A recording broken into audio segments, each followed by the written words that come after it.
Donc, bienvenue à notre formation aujourd'hui, dans le fond, pour s'initier sur les bases de Zoom.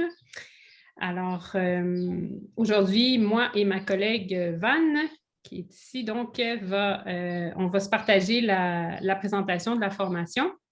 On va vous présenter pour 45 minutes là, différents éléments essentiels sur Zoom. Et puis, vers la fin, on va prendre un petit 15 minutes, si c'est possible, selon le temps, là, pour répondre à vos questions. Mais quand même, si vous avez des questions au fur et à mesure, vous pouvez toujours écrire dans le chat ou nous poser la question, lever la main. Et donc, on se fait un plaisir de répondre là, en fonction de ce qu'on vous présente.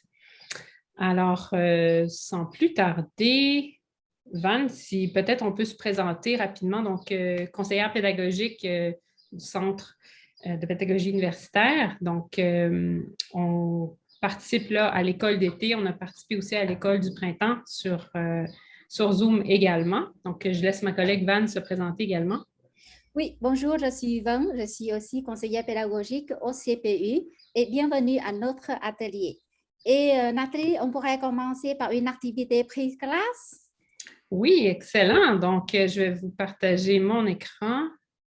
Attendez un petit peu. Alors, c'est parti. J'ai ici. Alors, je vous partage en fait le bureau ici. Alors, c'est à toi, Van. Je vais je vais changer les diapos quand tu me le diras. OK, parfait. Merci, Nathalie. Et on commence par une activité. Quel temps fait-il chez vous dans la préparation des cours à distance? Il fait beau, il fait ensoleillé, je voudrais sortir, je voudrais découvrir des nouveaux outils. Je suis prêt pour mes cours à distance. Ou il fait gris, le ciel est couvert, il y a des nuages, je vois seulement des difficultés à surmonter. Ou il fait mauvais, j'ai testé plusieurs façons, mais ça ne fonctionnait bien. Et puis, ou bien il neige, tout est blanc devant moi, je manque de motivation, je manque de ressources, je manque de soutien. Et veuillez écrire votre réponse dans le clavardage, s'il vous plaît.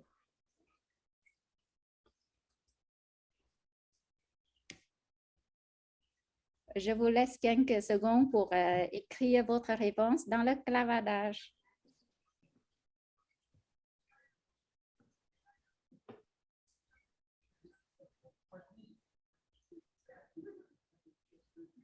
A et D, il fait beau et il neige. Et A, il fait beau. C, il fait mauvais. Oui. Voilà. Ah, OK. Voilà, vous voyez, on voit une variété de réponses. Et de notre part, on espère qu'après l'atelier, vous disposez de ressources utiles pour vos cours à distance. Merci, merci pour votre participation. Et voici le plan de l'atelier. Dans un premier temps, on aborde les meilleures pratiques dans l'utilisation de Zoom. Ensuite, comment planifier une réunion dans Zoom. Et puis, on découvre les fonctions de base dans la barre noire et à la fin, comment créer un sondage. Et comme Nathalie disait, durant notre présentation, si vous avez des questions, n'hésitez pas à écrire dans le clavardage ou bien lever la main et vous poser des questions de vive voix. Merci. Nathalie, maintenant, c'est à ton tour. Parfait. Donc, en fait, on va commencer par l'élément de base, télécharger la dernière version de Zoom. Donc, il y a plusieurs options qui se présentent à nous là, pour télécharger la dernière version de Zoom. Donc, ici, je vous présente à l'intérieur, une fois logué, en cliquant sur votre identifiant à l'intérieur de Zoom, vous avez la possibilité de vérifier les mises à jour. Donc, en cliquant ici sur l'option qui est en bleu. Donc, tout de suite, Zoom vérifie si vous êtes bien à jour et si ce n'est pas le cas, bien, il va vous inviter à télécharger donc la dernière version de Zoom. La deuxième façon, c'est une fois dans Zoom, donc par exemple, pendant la réunion ici, vous pouvez aller voir en haut de votre écran, donc sur zoom.us et encore une fois ici, vous avez l'option de rechercher les mises à jour. Donc, à partir de là, en cliquant, même principe, on vous demande donc de mettre à jour, si ce n'est pas déjà fait, votre version. Pour votre information, là, on est rendu à la version 5.6.7 de Zoom. Donc, quelques recommandations de base, bien sûr, en termes de préférence, de toujours utiliser la version bureau de Zoom. C'est toujours pratique d'avoir ça directement. Donc, pas juste être sur le web, mais avoir aussi téléchargé donc, Zoom sur son poste. Et bien sûr, au niveau de la connexion, privilégier la connexion filaire. Donc, avoir directement votre connexion là, sur votre ordinateur plutôt qu'utiliser le Wi-Fi. Maintenant, en termes de meilleures pratiques, si on regarde des éléments de base sur l'ergonomie, un élément peut-être, si vous êtes parmi des gens où il y a du bruit et des trucs qui sont un peu qui dérangent, vous pouvez arrêter le son. Donc, à droite ici, ce qui est dans le cercle, donc muet pour tous, en cliquant là-dessus, automatiquement, ça va fermer tous les micros de tout le monde. Et dans le menu, en fait, aussi sur le petit bouton plus, à l'intérieur des zones de participants ou de la zone de participants qui s'affiche à droite habituellement de votre écran. Vous allez voir d'autres options qui peuvent vous aider pendant votre réunion, là, comme verrouiller la réunion. Qu'est-ce qu'on a d'autre aussi, si c'est possible? Donc, vous permettez aussi, ça vous indique des paramètres où vous permettez aux participants eux-mêmes de réactiver leur son ou pas, selon le cas. Donc, c'est les deux zones principales ici sur la barre noire, là, comme j'ai encerclé au bas de l'image, les participants et converser. En cliquant là-dessus, donc, ça va ouvrir les zones. Habituellement, quand il n'y a pas de partage d'écran, les zones viennent se positionner à droite de votre écran, mais en partage d'écran, les zones de clavardage vont venir se superposer là, sur l'image. Un autre petit détail au niveau du nom. Donc, quand à droite, dans la liste des participants, vous voyez votre nom, vous l'avez peut-être déjà expérimenté. En cliquant sur le bouton « Plus », c'est possible de vous renommer. Des fois, par défaut, le nom qui est utilisé peut être un nom pas identifié là, à vous-même. Comme moi ici, souvent par défaut, c'est écrit Chamliane Nathalie. Bien, j'aurais pu inverser pour dire Nathalie Chamliane pour identifier mon nom. Alors, c'est ici, en l'écrivant dans l'espace indiqué, en faisant renommer. Alors, vous allez pouvoir renommer votre nom dans la liste des participants.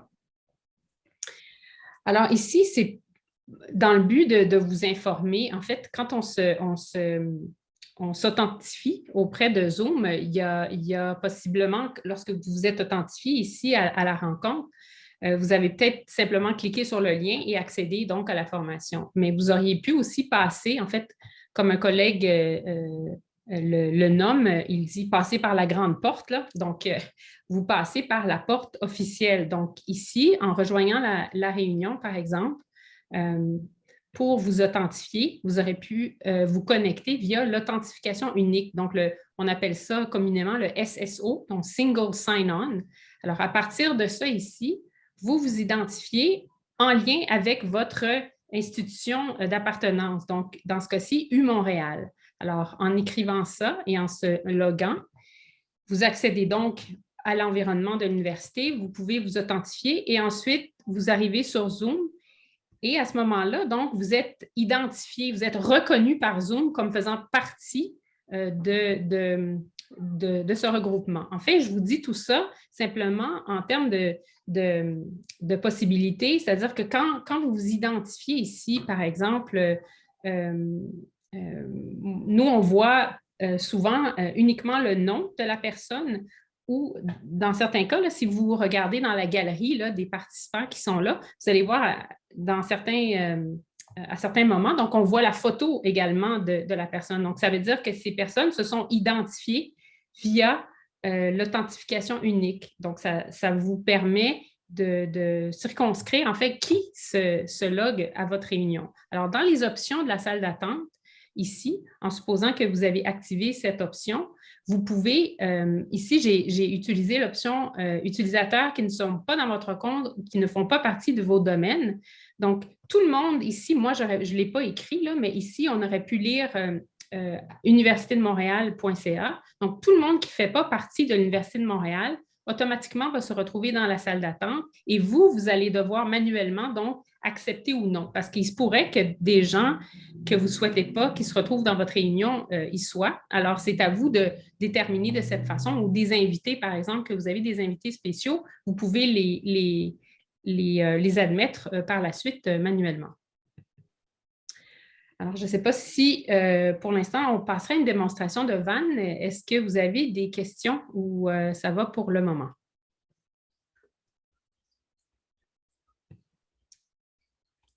Je pense que ça va, Van. Donc, enfin, si jamais ça se produit, je te tiens au courant, mais on surveille ça. Alors, Van, c'est à toi pour une démonstration. Oui, merci Nathalie. Je vais arrêter le partage d'écran. Merci. Est-ce que vous voyez mon écran? Oui. Parfait. Une minute, s'il vous plaît. OK, maintenant, comment planifier une réunion dans Zoom?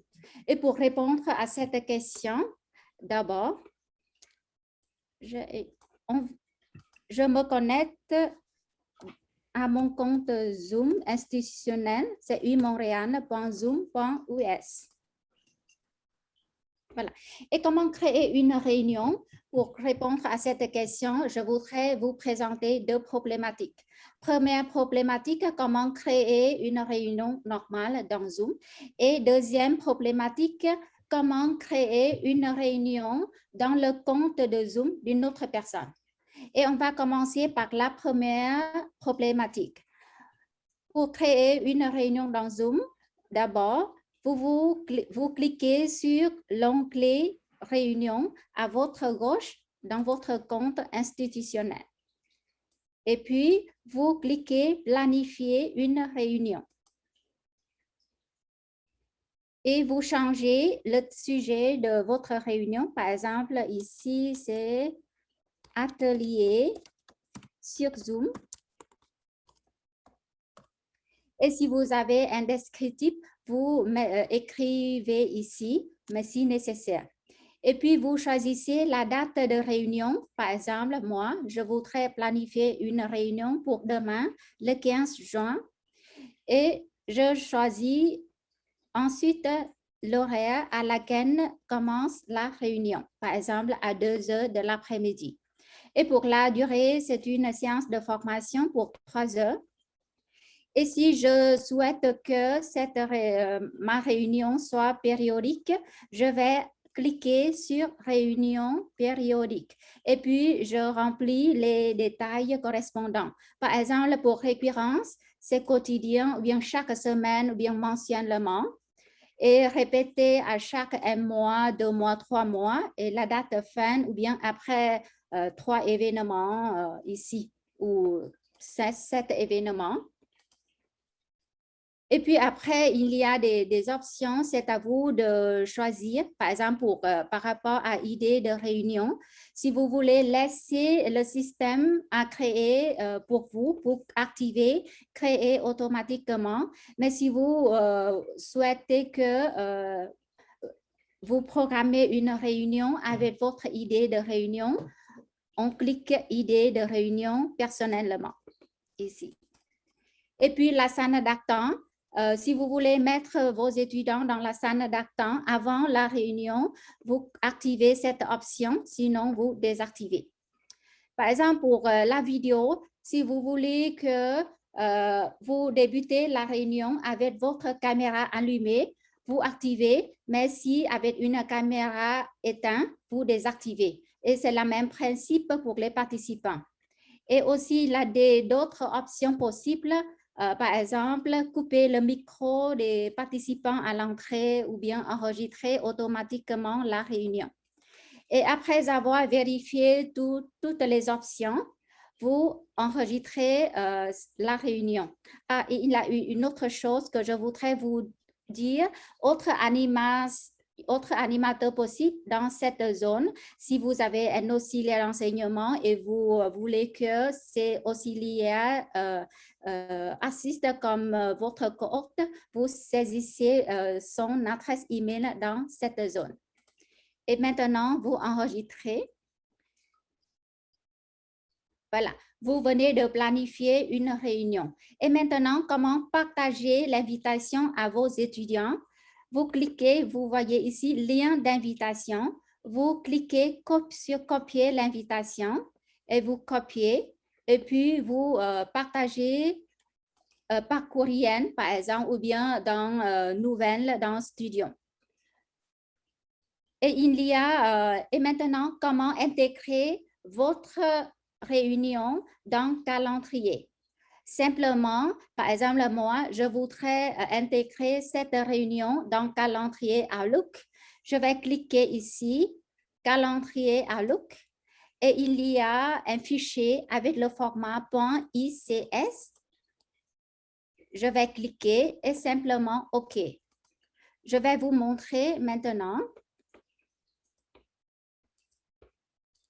Dans mon courriel, dans mon calendrier, vous voyez, ici, demain,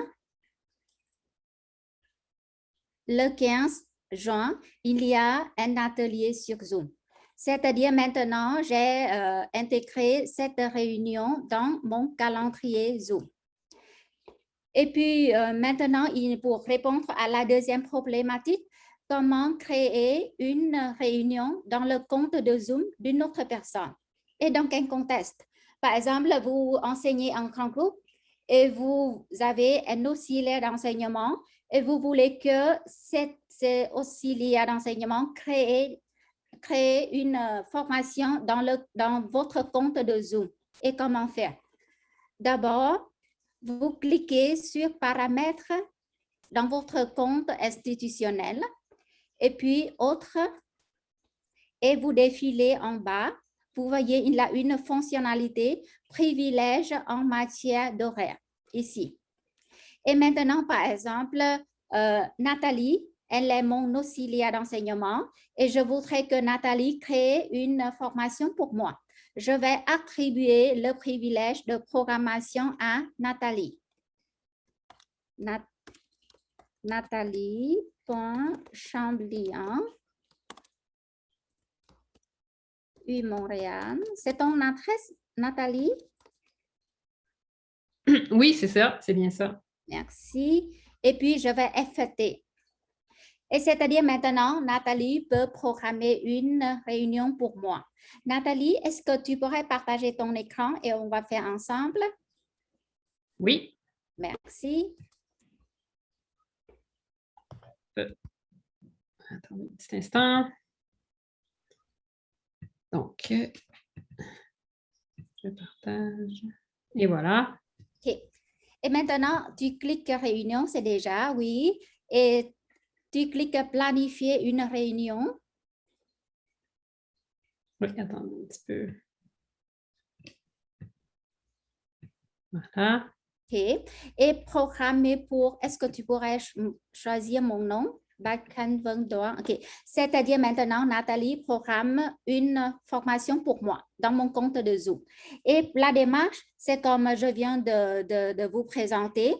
Voilà, écrit, OK, oui, okay. Et enregistrer. Voilà. Et vous voyez, merci Nathalie. Est-ce que tu pourrais arrêter ton... OK, merci. De ma part, je vais partager mon écran. Est-ce que vous voyez dans mon courriel, je viens de recevoir une notification de Zoom. On dit que Nathalie vient de créer une réunion pour moi. Voilà. Et jusqu'à présent, est-ce que vous avez des questions?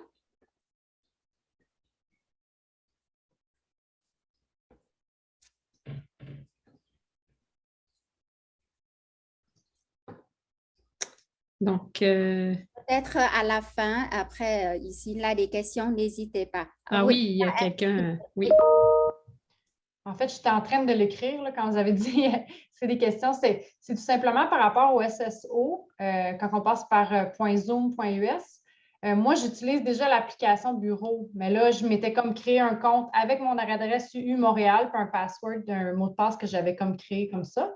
Donc, mon application bureau n'a pas l'air d'être connectée avec la connexion par l'université. Donc, comment je peux utiliser l'application bureau avec en passant par le .zoom, .us, là? En fait, en termes d'authentification, c'est ça? Oui. De passer par l'authentification, ça ne vous prompte pas quand vous cliquez sur, par exemple, rejoindre une réunion? Moi, depuis qu'on est comme passé en mode distanciel, je m'étais comme créé un compte Zoom. Puis oui, je peux rentrer dans une réunion en tapant mon nom directement ou en rentrant avec le compte que je m'étais créé. Bien, en fait, le compte que vous avez créé, c'est votre compte personnel, si je comprends bien. Oui, mais j'avais utilisé mon U Montréal, là, mais quand même, Mais c'est ça, c'est pas.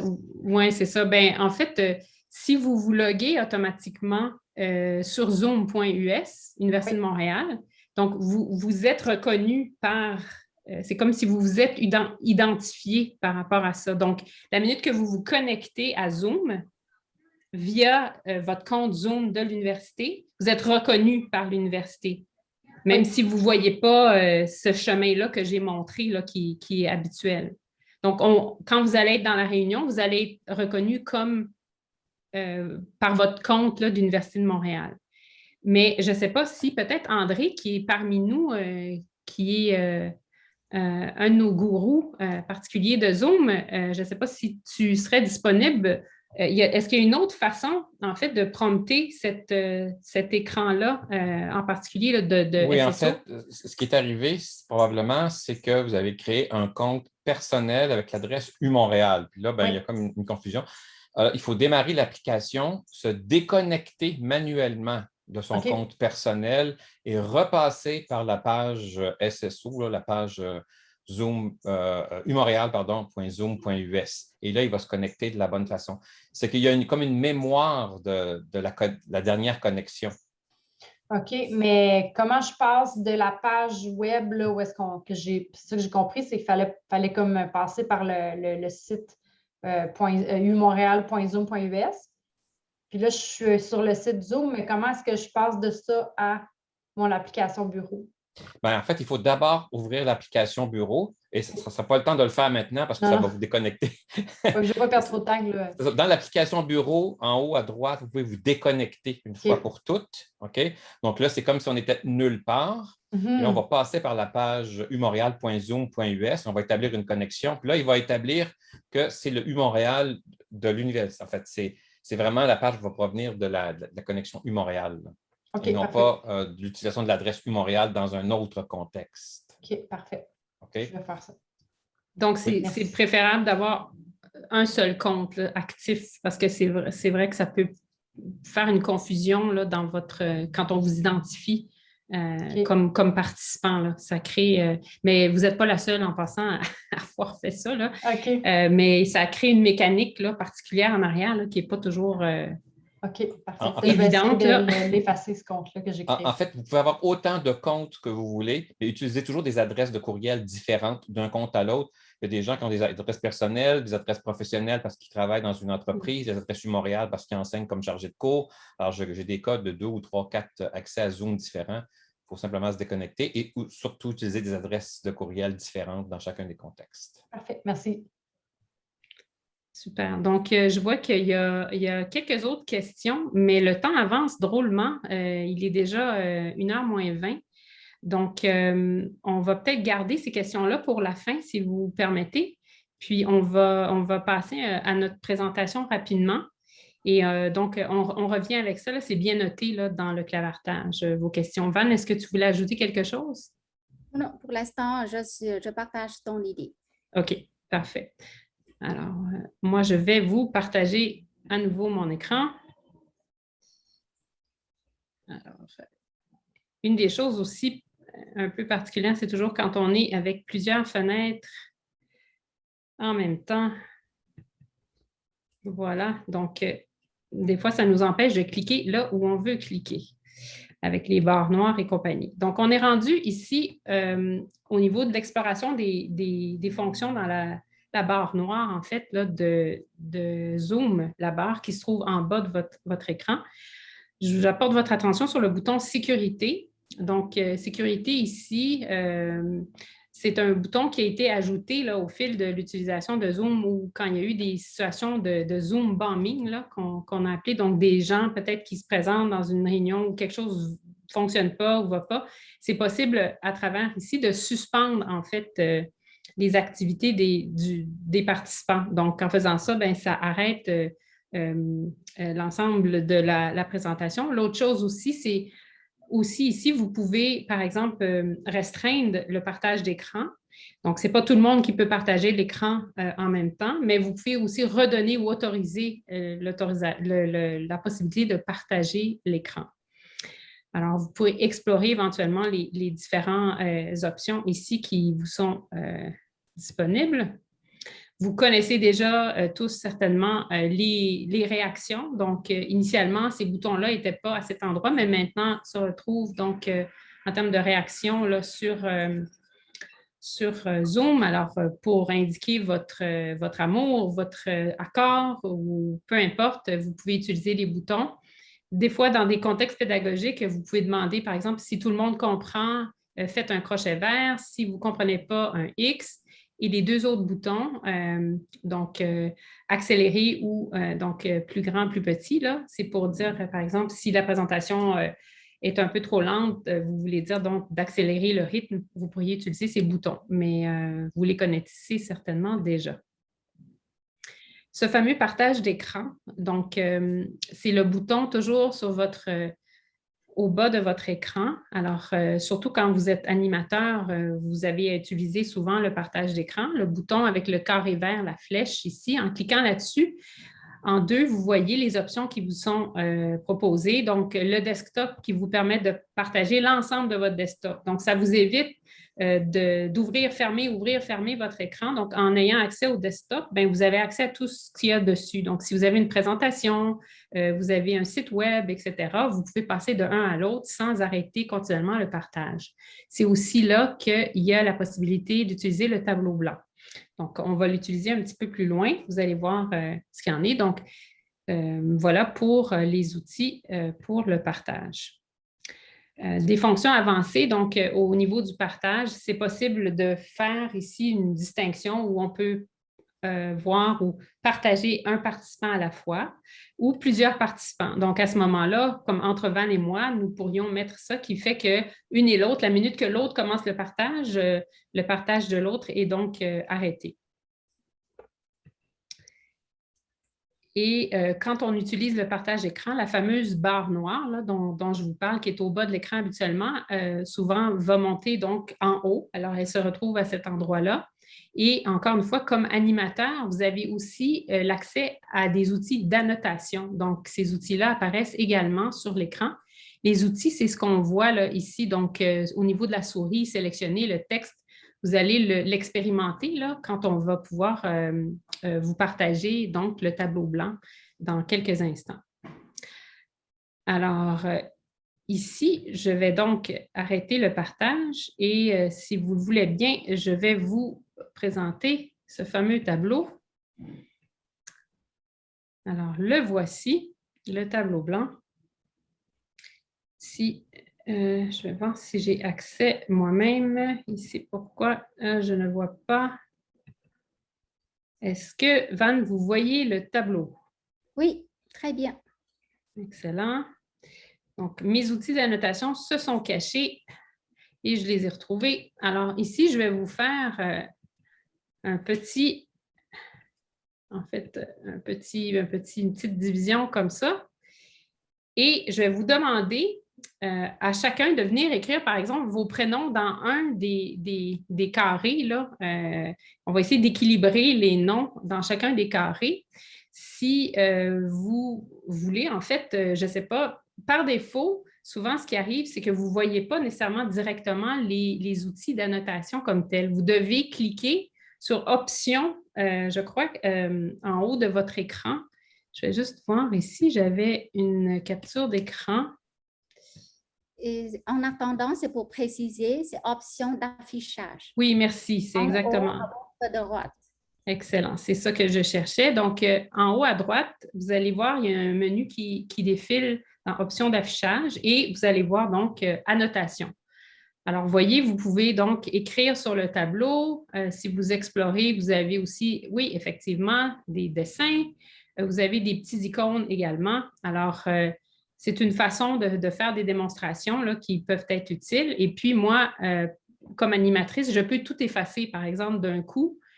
Et à la fin, si vous le souhaitez, vous pouvez également enregistrer ce qui a été fait. Donc, en enregistrant, on vous donne l'option soit d'image, PNG ou de PDF. Et vous pouvez conserver le travail que vous avez fait donc ensemble ou la création, comme se fait présentement. Magnifique. Vous avez des talents artistiques inouïs. Alors, je vous en félicite. Oui, vous voyez le petit cœur, donc il y a des icônes également. Et vous pouvez effacer aussi là, avec la gomme, si vous le souhaitez, en cliquant sur l'image ou le texte que vous avez écrit. Tout s'efface là, avec la gomme comme telle. Alors voilà, je pense que ça va pour ça. Je vais arrêter le partage. Je vous remercie d'avoir participé. Je reviens. Donc, je pense qu'on est rendu ici au fond virtuel. Voilà. Alors, pour les fonds virtuels, ici, tout simplement, en fait, c'est comme vous observez en arrière là, de Van et de moi, on a utilisé des fonds d'écran pour cacher notre environnement. Alors, en choisissant un fond virtuel dans un, vous voyez dans deux les options. Vous pouvez donc télécharger des arrière-plans ou des images. Il y en a par défaut, mais vous pouvez les télécharger et les utiliser là, comme bon vous semble. Je partage avec vous rapidement. J'ai vu, pardon, ici du côté, j'essaie d'accéder. J'ai des petits soucis à chaque fois que ma barre...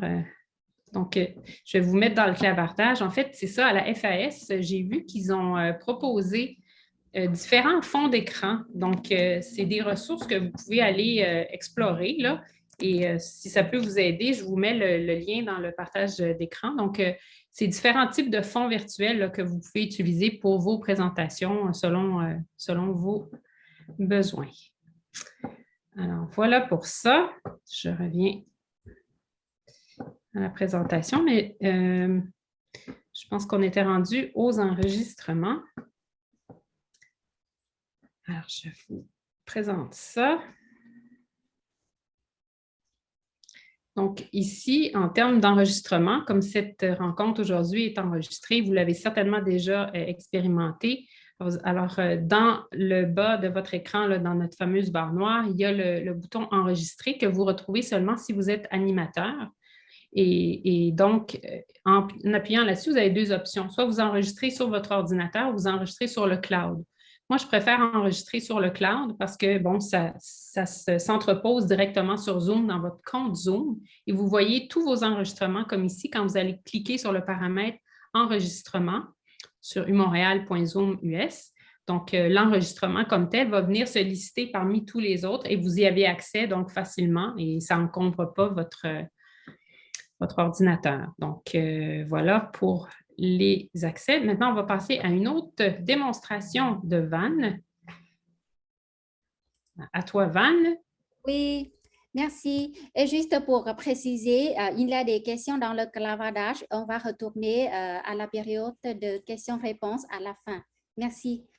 Et puis maintenant, c'est à mon côté, de mon tour, comment créer un sondage dans Zoom. Et comme vous savez, un des défis dans l'enseignement à distance, c'est de comment faire participer les participants, comment faire réfléchir les étudiants et comment vérifier la compréhension des étudiants.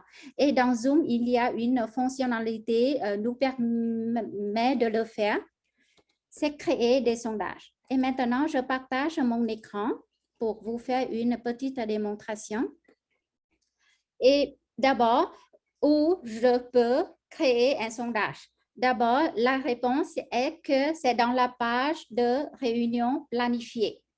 Et quand je peux créer des sondages, vous pouvez créer durant la séance de formation ou au préalable avant le commencement de la réunion. Mais il est pertinent de le créer avant la formation parce que durant la formation, parfois, ça prend du temps. Mais c'est vous qui décidez et ça dépend des contextes. Et maintenant, c'est comment créer un sondage au préalable. Voilà, et maintenant, c'est la page de Zoom planifiée. Je viens de planifier une réunion atelier sur Zoom pour demain, c'est le 15 juin. Maintenant, je vais cliquer sur ça, atelier sur Zoom. Vous voyez, et vous défilez en bas de cette page, vous voyez sondage. Et pour l'instant, vous n'avez pas encore créé de sondage. Pour créer, vous cliquez ajouter. Ici, et vous pouvez imaginer que lors de votre séance de formation, vous voulez créer 2 sondages à 2 moments différents. Par exemple, 2 sondages avec 2 thèmes différents. Et pour le premier thème, c'est le premier sondage, je vais écrire thème 1. Et puis, pour la question, par exemple, quelle couleur préférez-vous? Et pour la réponse, ici, la réponse est vert, noir, blanc. Moi, j'aime beaucoup, c'est ma fille, elle aime jaune. C'est quoi, je vais mettre jaune ici. Et puis pour ici, et vous pouvez rendre votre sondage anonyme aussi. Si comme ça, vous cliquez anonyme ici. Et vous voyez ici, il a ajouté une question. Quand vous cliquez ajouter une question, c'est-à-dire vous ajoutez une autre question dans la même série du premier sondage. Si par exemple maintenant, je voudrais ajouter une autre question dans le thème N, c'est-à-dire dans le premier sondage, je vais cliquer la deuxième question. C'est toujours quel animal aimez-vous, par exemple. Ici, par exemple, le cheval, chien, par exemple. OK. Et maintenant, vous venez de créer 2 questions pour le premier sondage. Et vous enregistrez ces 2 questions. Je vais enregistrer. Et vous voyez ici, vous venez de créer le premier sondage, c'est le thème 1 et le total de questions, c'est il y a 2 questions. Et maintenant, si vous voulez créer un autre sondage, c'est le thème 2. Simplement, vous cliquez ajouter ici pour continuer à ajouter des questions.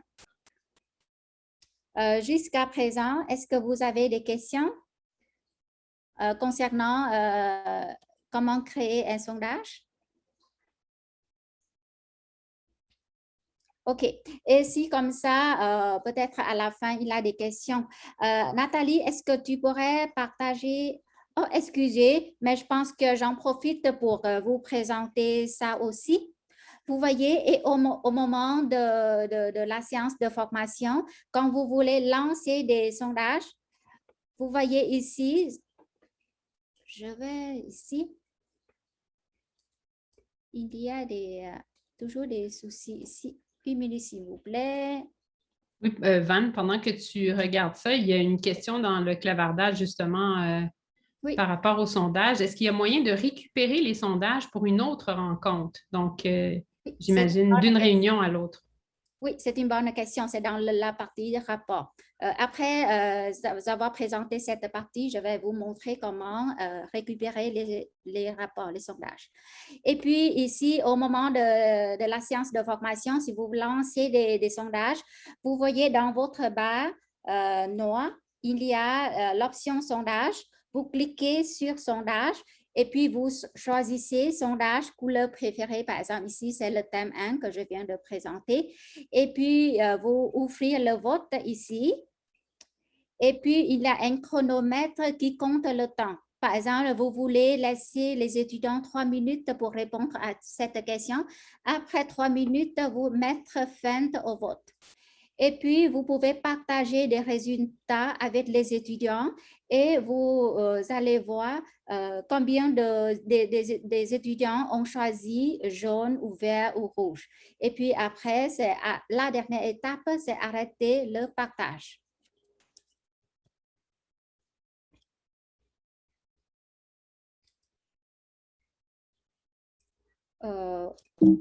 Jusqu'à présent, ça va. Arrêter le partage. Oui. Et juste, il faut faire attention, avant de créer des sondages, il faut activer cette option dans Paramètres. Ici, vous voyez, dans Paramètres, vous cliquez en réunion base et pour faciliter la recherche, je fais CTRL F et sondage. Van, on ne voit pas ton écran, hein? Merci, Nathalie. De rien. Merci. C'est un défi, des défis quand on enseigne à distance. Hein? Parfois, on oublie. On partage l'écran, on arrête le partage et après, on oublie. Voilà. Et je vais redire. Ici, vous devez paramétrer cette option dans votre compte institution avant de créer un sondage. Ça, c'est la première étape. Paramètres et puis en réunion base ici. Et pour faciliter, je fais une petite recherche, CTRL F, sondage. Vous voyez ici, sondage de réunion. Il faut activer ça. Voilà. Et maintenant, on va retourner à la question, comment récupérer les rapports des sondages. Vous voyez ici, en bas de votre compte de Zoom, à votre gauche, il y a rapport. Et puis, rapport d'usage. Vous cliquez utilisation et puis vous pouvez rapport du sondage ici pour récupérer des sondages et des réponses des étudiants. Voilà. Est-ce que c'est clair? Ça répond à votre question?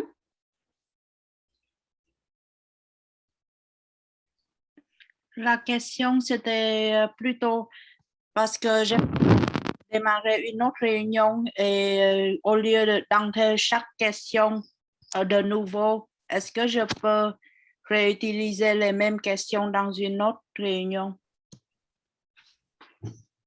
Si, c'est pour confirmer votre question, c'est-à-dire vous créez une réunion et vous avez créé un sondage et pour vous créer une autre réunion, est-ce que vous pourrez utiliser ce sondage pour la prochaine réunion? C'est votre question? Oui. À ma connaissance, c'est non. Mais je voudrais demander à mes collègues, est-ce que vous avez d'autres idées ou bien Entrée, Nathalie, ou même un ou une participant, est-ce que vous avez d'autres idées? Entrée, merci. Effectivement, c'est malheureusement pas possible de faire ce travail-là. Mais si j'avais ajouté quelque chose, je vous dirais que le système de sondage dans Zoom, c'est ce qu'on pourrait appeler un système de sondage de courtoisie. C'est simple et ça fait peu de choses. Si vraiment la réutilisation, les rapports, peut-être même faire des sondages avec des questions vraies pour mesurer des compréhensions, tout ça, il faut aller du côté des télévoteurs avec Turning Point, qu'on peut tout à fait ajouter à sa présentation Zoom. C'est tout à fait compatible. Et là, vous avez un environnement extrêmement riche de possibilités. Mais encore une fois, dans Zoom, c'est beaucoup plus limité à un point tel où ce n'est pas simple faire des imports-exports des questions. Il faut aller vers d'autres technologies. Et je vous recommande Turning Point, qui fait partie de l'arsenal U-Montréalais. On a toutes les licences pour fonctionner à l'université. Je pense qu'on en parle sur le site du CPU d'ailleurs, de Turning Point. Si vous voulez plus d'informations, on pourrait vous mettre un lien dans le chat. Oui, merci André pour cette réponse.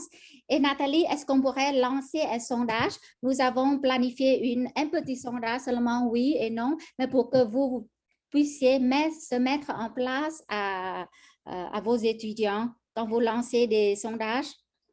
Oui, donc je vais le lancer tout de suite. Et voilà, c'est fait. Oui, Et maintenant, je vous laisse quelques secondes pour répondre à cette question.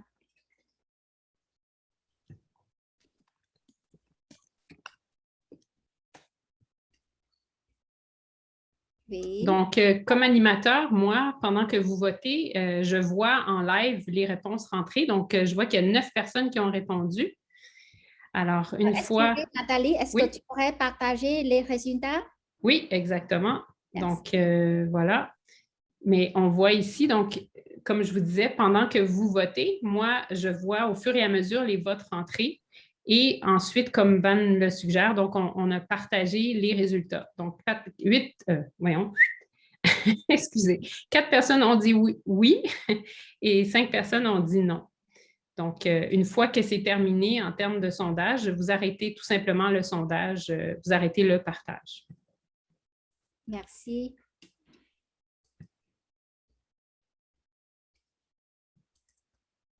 Et voilà, et maintenant, on va passer à la période des questions-réponses. Je vais arrêter le partage. Super. Donc, je reviendrai peut-être sur quelques questions là, qui ont été posées dans le chat. Je vois que certaines personnes ont déjà eu des réponses, mais on demande ici, Amina demande comment ajouter les participants. Est-ce que vous pouvez spécifier votre question, c'est-à-dire pendant une réunion, comment on peut aller inviter des gens? Est-ce que c'était la question? Oui, et si comme ça, je vais partager. Avant la réunion, elle dit. Avant, okay. Comment ajouter des participants avant la réunion? Est-ce que tu comprends la question, Van? Oui, c'est avant la réunion, simplement, c'est vous copier l'invitation et vous envoyer par courriel, c'est-à-dire par courriel de, par exemple, il y a un conférencier et vous voulez inviter, vous voulez envoyer cette invitation à ces conférenciers, vous copiez l'invitation et vous envoyez par courriel. Ça, c'est avant la formation, la séance de formation. Et durant la formation, comment inviter des participants? Simplement, ici, je vais vous montrer. Vous cliquez sur l'onglet « Inviter », sur l'onglet « Participants » et à côté, si vous êtes hôte, vous allez voir « Inviter ». Et je vais partager mon écran pour que vous voyez.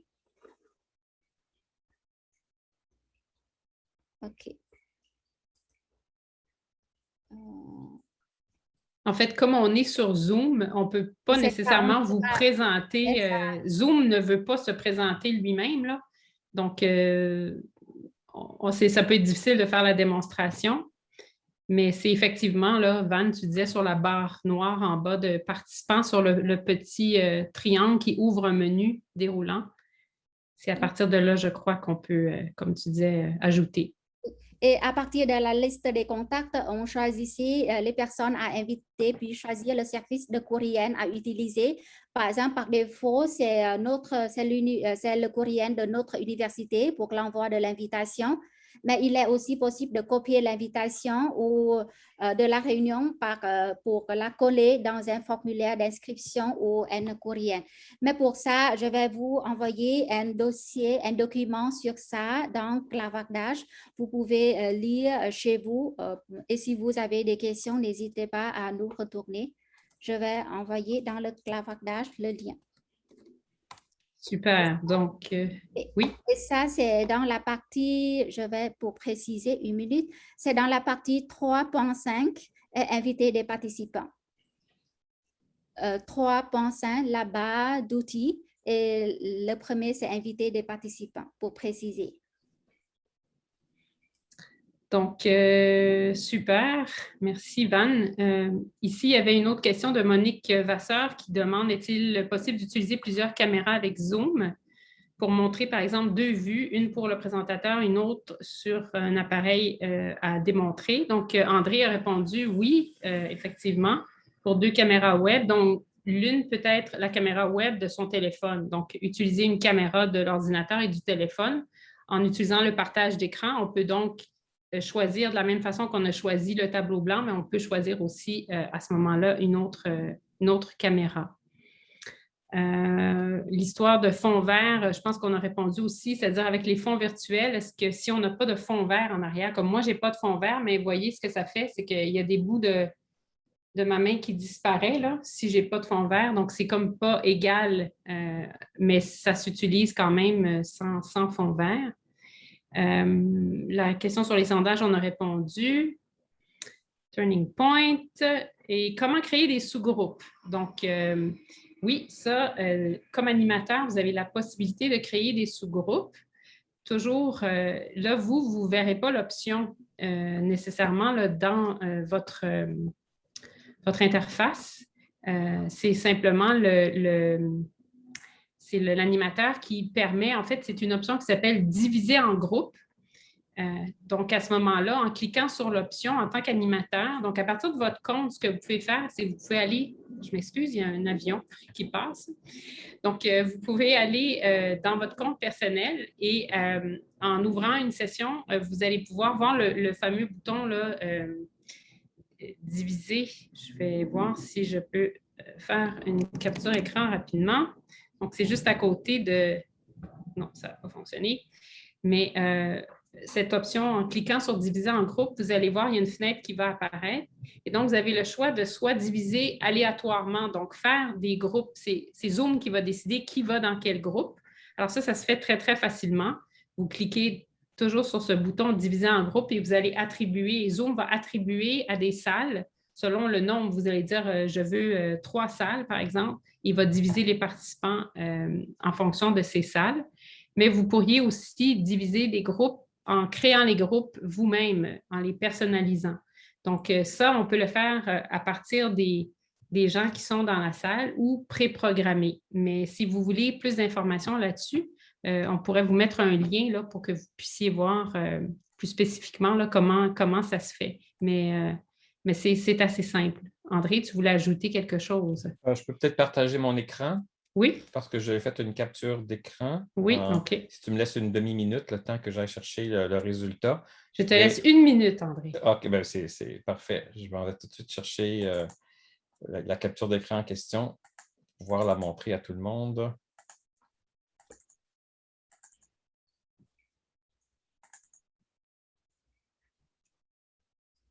Et voilà, donc je fais un partage d'écran. OK. Et en attendant, on pourrait répondre à une autre question. Un co-animateur, c'est-à-dire par exemple auxiliaire d'enseignement, peut-il visiter les sous-groupes comme l'animateur principal? Absolument. Parce qu'avant, dans un premier temps, dans Zoom, seulement les hôtes peuvent visiter les sous-groupes, mais maintenant, les auxiliaires d'enseignement peuvent visiter. C'est-à-dire pour dire qu'il serait pertinent de mettre à jour votre version de Zoom. Oui, André, c'est à toi. Est-ce que vous voyez l'écran? J'imagine que oui. Oui, oui. Alors ici, il y a 12 participants, donc il y a une salle. Si j'augmentais le compteur à 2, ce serait 6 participants par séance et ainsi de suite. Donc, vous pouvez assez facilement augmenter le nombre de salles pour atteindre la cible du nombre de participants par séance. Ça, c'est automatique. Manuellement, ben ça, il faut peut-être prendre une pause, les déplacer un par un pour avoir une gestion plus fine. Tandis que le premier est complètement automatique, aléatoire. Le troisième, c'est de dire, ben, écoutez, il y a 4 salles sur 4 sujets, et allez-y, vous dites à vos participants d'y aller selon ce qu'ils souhaitent. Cependant, la dernière option, laisser les participants choisir la salle, demande une version plutôt récente, dans les derniers 4 ou 5 mois de Zoom. Ça ne fonctionne que pour les versions, je pense que c'est, mon Dieu, c'est 5.3 ou 5.2, on est à 5.6. Donc, il n'est pas impossible qu'un étudiant qui n'aurait pas mis son Zoom à jour depuis un long moment n'aurait pas la dernière option. Mais enfin, ça sera comme vous disiez, Nathalie, en tout début, c'est une bonne pratique de maintenir ça à jour. Et si j'avais rajouté un petit conseil, allez voir au moins une fois par mois l'actualisation de Zoom. C'est assez fréquent pour être agréablement surpris une fois par mois. On ajoute des fonctionnalités ou on règle des bugs. Voilà. Merci, André. Est-ce que vous avez d'autres questions?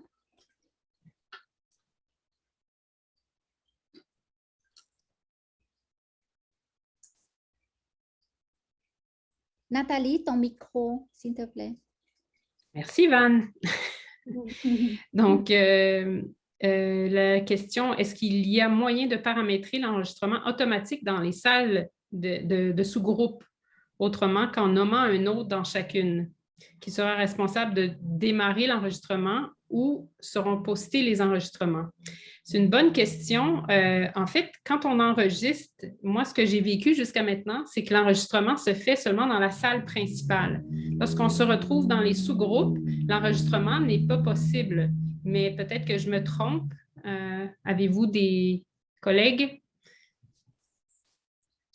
Oui, c'est tout à fait juste. L'enregistrement dans les sous-groupes n'est pas possible à ma connaissance. Il n'y a que dans la plénière. Et soyez extrêmement prudents parce que pendant la séance en sous-groupe, la plénière continue à être enregistrée. Et malheureusement, j'ai été témoin d'une situation où un enseignant en a profité pour faire des appels personnels au téléphone et tout est capté, tout est enregistré. Alors, il faut prendre le temps de couper ça au montage ou couper son micro si vous avez d'autres activités pendant que vos étudiants travaillent en sous-groupe. Les sous-groupes ne sont pas enregistrés, encore une fois, et si vous avez fait une captation intégrale, ce n'est peut-être pas inintéressant de faire un peu de montage et de couper le 15, 20, 25 minutes de travail en sous-groupe pour que quelqu'un qui revisionne tout ça ait un peu plus de confort et en même temps d'éviter peut-être de faire circuler des informations qui ne sont pas utiles. Merci. Oui, Monsieur Jérôme. Oui, c'est ça. En fait, j'ai une expérience contraire. Désolé, André, si je vous contredis. Parce que, en tout cas, c'est ça, nous, c'est ça, on avait quatre co-hôtes qui étaient distribués dans quatre salles. De ces co-hôtes-là, il y en a eu deux qui ont pensé à démarrer l'enregistrement, puis ça s'est bien passé. Puis ça, par contre, les deux autres ne l'ont pas fait. C'est pour ça que je posais cette question-là en particulier. Merci. Il y a peut-être un lien entre aussi le fait d'enregistrer sur le web ou d'enregistrer localement. C'est ça, oui. Nous, on privilégie d'enregistrer sur le web. Mais là, il faudrait voir, enfin, c'est un cas de figure. Moi, à ma connaissance, ce n'est pas possible, mais là, si vous avez une information supplémentaire, je le disais tantôt, les versions de Zoom changent de mois en mois. On aurait pu très facilement louper une nouvelle fonctionnalité. Tant mieux si c'est possible, mais il faudrait voir où est-ce que ça s'entrepose. Est-ce que ça s'entrepose dans le compte de l'hôte ou dans le compte du où va atterrir cet enregistrement-là? Parce qu'habituellement, je trouve ça un petit peu intéressant, mais je ne vais pas m'étendre non plus, mais quand vous enregistrez, il y a une mention spéciale qui dit enregistrement de la séance et vous devez accepter l'enregistrement. Alors, quand vous allez dans les sous-groupes, est-ce qu'il faut encore aussi accepter cet enregistrement-là? Je suis un petit peu étonné. À moins qu'il ait pris d'autres moyens. Il y a beaucoup d'autres moyens pour enregistrer que Zoom lui-même, les conversations en sous-groupe. Il faudrait voir. Mais à ma connaissance, cette information-là, c'est absent de ce que je sais de Zoom. On va vérifier. Merci. Donc, on nous dit qu'il nous reste 2 minutes max. Alors, c'est votre opportunité. Si vous avez une dernière petite question à partager, on vous écoute. Oui, Van? Oui, en attendant, je pense que j'aimerais partager mon écran pour vous montrer. Une minute. Je vais partager mon écran parce que sur ça, après l'atelier, nous allons vous envoyer par courriel ces diapositives et par lesquelles il y a une diapositive sur les ressources. Ce sont des ressources en lien avec l'application de Zoom et j'espère que ce sont des documents utiles pour vous. Et si vous avez des questions, quand vous lisez ces documents, si vous avez des questions, vous avez des commentaires, n'hésitez pas à nous revenir.